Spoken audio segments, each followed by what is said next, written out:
Nous sommes 6 jeunes de Port-Saint-Louis ayant participé au projet En route vers la Casamance. Ce projet permet à des jeunes de Port-Saint-Louis d'être remobilisés et de bénéficier d'une insertion sociale et professionnelle. Pendant un mois, nous avons eu la chance de partir au Sénégal, dans le village des Saouts et la ville de Bignona, en Casamance.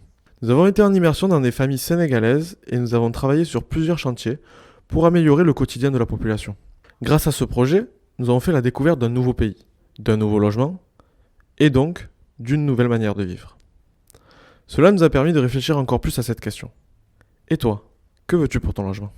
Nous avons décidé de participer à ce concours avec le CLAJ Ouest-Provence. Pour commencer, nous aimerions vous faire partager une expérience ou une anecdote lors de notre séjour au Sénégal.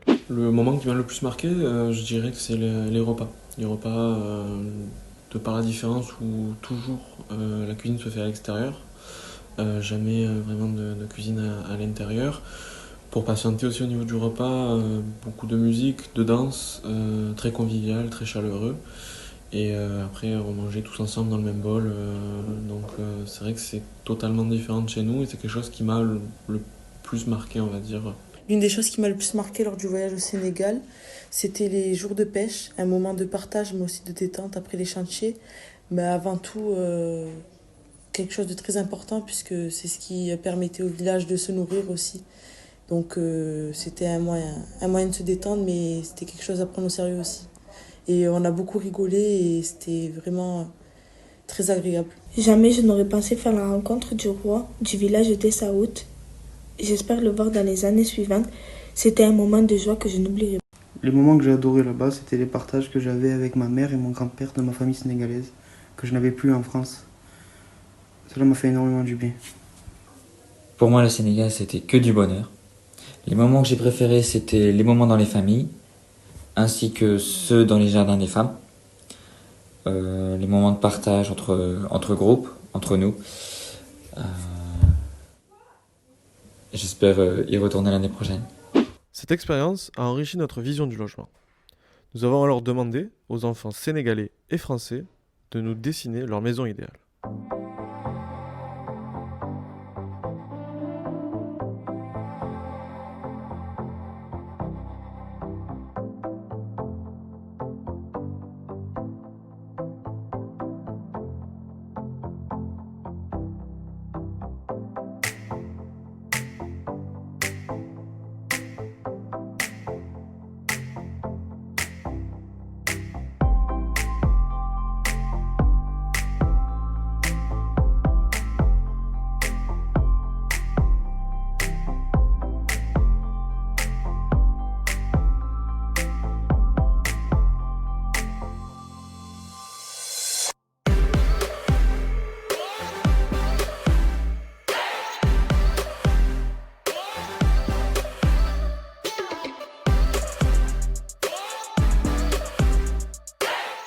On remarque dans ces dessins des styles différents dans chaque pays.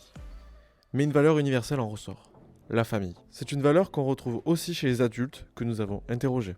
Du coup, on aimerait savoir donc, 2 choses qui vous feraient sentir bien chez vous dans votre logement. Alors moi, chez moi, je me sens bien quand je suis avec ma famille, mon mari, mes enfants, autour d'un bon repas et autour d'un bon feu de cheminée. Peut-être déjà d'avoir un confort, parce qu'arrivé à un certain âge, le confort c'est quand même essentiel, c'est-à-dire l'électricité et l'eau, quelque chose qui n'était pas si accessible il n'y a pas si longtemps que ça, il ne faut pas l'oublier. Bonjour, donc dites-nous 2 choses qui vous feraient vous sentir bien chez vous, s'il vous plaît. Une bonne ambiance et un appartement propre. Déjà d'être entouré de ma famille, avec un bon repas, tous les 5, et mon chat. Alors déjà, c'est les personnes avec qui on est, enfin ma famille, et le confort. Voilà. Ouais, donc je crois d'y retrouver ma famille, ça reste quelque chose peut-être de primordial. Et le calme, comme maintenant, ces grands temps de silence là. Super, merci beaucoup. Mais écoutez, avec plaisir. Deux choses qui me Deux choses, feraient oui. me sentir bien chez moi. Un bon livre et un fauteuil qui va de pair.